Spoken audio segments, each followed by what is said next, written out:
मला आवाज आला त्यांचा.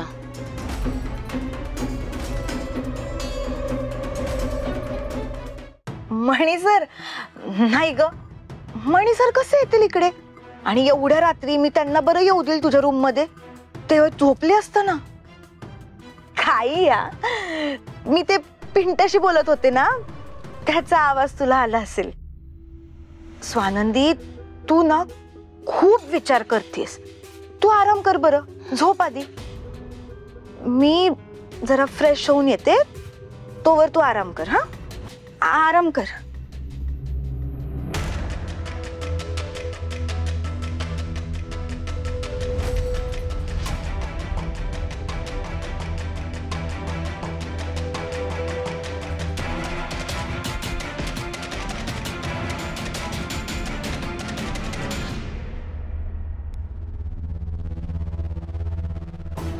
ही खेळणी तर मणी सरांच्या रूम मध्ये होती, मग इथे कशी काय आली?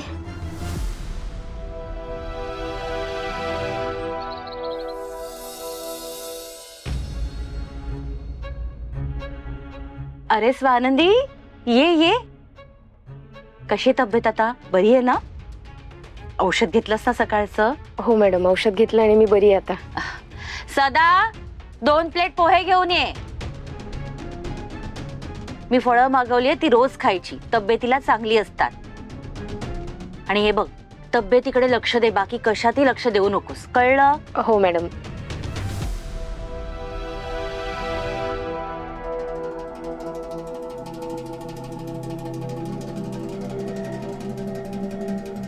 तुम्ही दोघे अशा उभ्या का आहात? कार्तिकी, बस ना.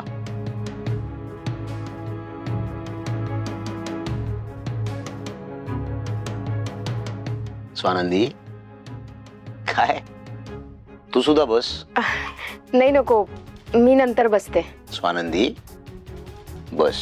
नाही सुजित सर, नको, तुम्ही करा नाश्ता. स्वानंदी, मी म्हणतोय ना बस, तर बस. चला पटकन बसा. तिथे डॅड बसतात. स्वानंदी ये, बस. ये बस. यात ऑकवर्ड काय फील करायचंय? इथे मी तुझा बॉस नाही. इथे तू मला हवं तर तुझा मित्र समजू शकतेस.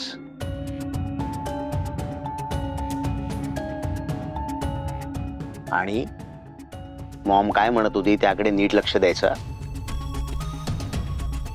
You have to take care of yourself. काहीही लागलं तर I am just a call away. Okay? हो. ठीक आहेस ना तू? म्हणजे डोकं वगैरे दुखत नाहीये ना तुझं? नाही सुजित सर, मी ठीक आहे. गुड. स्वानंदी, तुला काही लागलं ना तर कोणालाच डिस्टर्ब करू नकोस. हा, म्हणजे सुजितला तर अजिबात नाही, त्याला काम वगैरे असतात. आणि मावशीला पण नको डिस्टर्ब करू. मला सांग ना, मी सगळं आणून देईन तुला. ठीक आहे? Good morning. अरे नाही, बस बस बस बस बस. वा, तू पण आहेस इथे. तब्येत कशी आहे? बरं वाटतंय ना तुला? तब्येत बरी आहे साहेब. गुड. अहो, पोहे करणार का? हो चालेल ना. सदा अजून 1 प्लेट पोहे घेऊन ये. स्वानंदी, मला असं समजलंय की तू आमच्या कंपनीच्या विरोधात केस करणार आहेस. नाही साहेब, मी कशाला कंपनीच्या विरोधात केस करेन? मी असलं काहीच केलं नाहीये. तुम्हाला कोणी खोटं सांगितलं का माझ्याबद्दल? मी नाही काही केस वगैरे केली. हे बघ स्वानंदी, तू पॅनिक होऊ नकोस. मी काय सांगतोय ते शांतपणे ऐक. आता मी खासदार सरपोतदार किंवा कंपनीचा मालक म्हणून तुझ्याशी बोलत नाहीये, तर तुझा एक हितचिंतक म्हणून बोलतोय. नीट ऐकून घे. तुझा अपघात आमच्या कंपनीत झाला.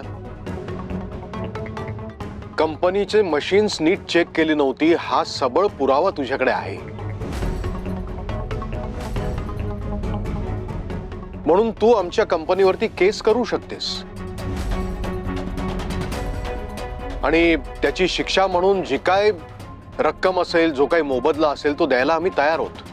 पण माझं एवढंच म्हणणं आहे की हे कोर्ट कचेऱ्या करण्यापेक्षा समोरासमोर बसून आपण एखादी रक्कम ठरवली तर. आणि तरी तुला कोर्टात जायचं असेल तर तू जाऊ शकतेस आणि त्यासाठी आम्ही पूर्णपणे सहकार्य करू. नाही साहेब, तुम्ही मला फॅमिली मेंबर असल्यासारखं तुमच्या घरात ठेवून घेतलंय. मला प्रेम आणि आदर देत आहेत. माझ्यासाठी तीच खूप मोठी गोष्ट आहे.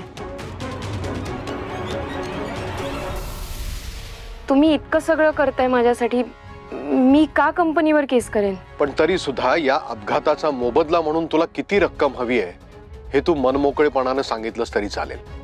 नाही साहेब, अहो मला कशाचाच मोबदला नकोय. तुम्ही म्हणालात म्हणून मी इथे आले, नाहीतर मी हॉस्टेलवरच राहिले असते आणि लगेच ऑफिस सुद्धा जॉईन केलं असतं. सुजितराव, बघितलं का,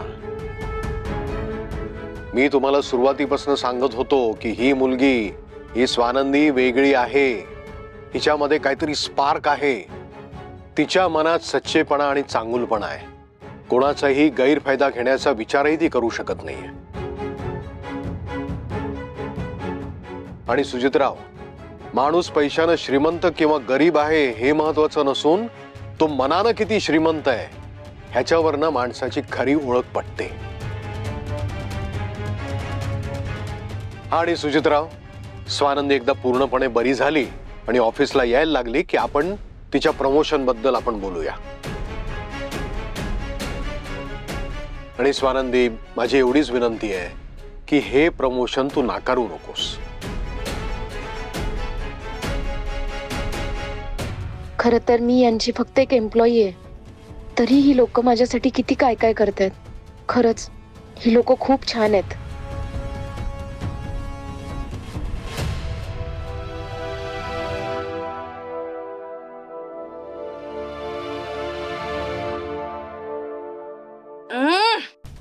काय हा चहा आहे? हा, किती घाणेरडा चहा आहे हा.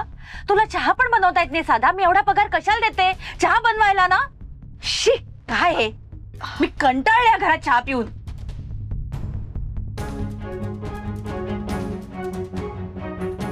शालिनी मॅडम, अहो अजिबात काळजी करू नका, मी अगदी बरी आहे.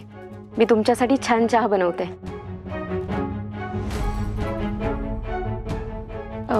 साहेब, तुम्ही घेणार चहा? हो चालेल ना. सुजित सर, तुम्ही? नाही, मला नको, थँक्यू. मला चालेल ना. चालेल, मी आणते चहा. किचन कुठे? किचन ना इकडनं सरळ जा आणि डाव्या हाताला वळ. मी आले.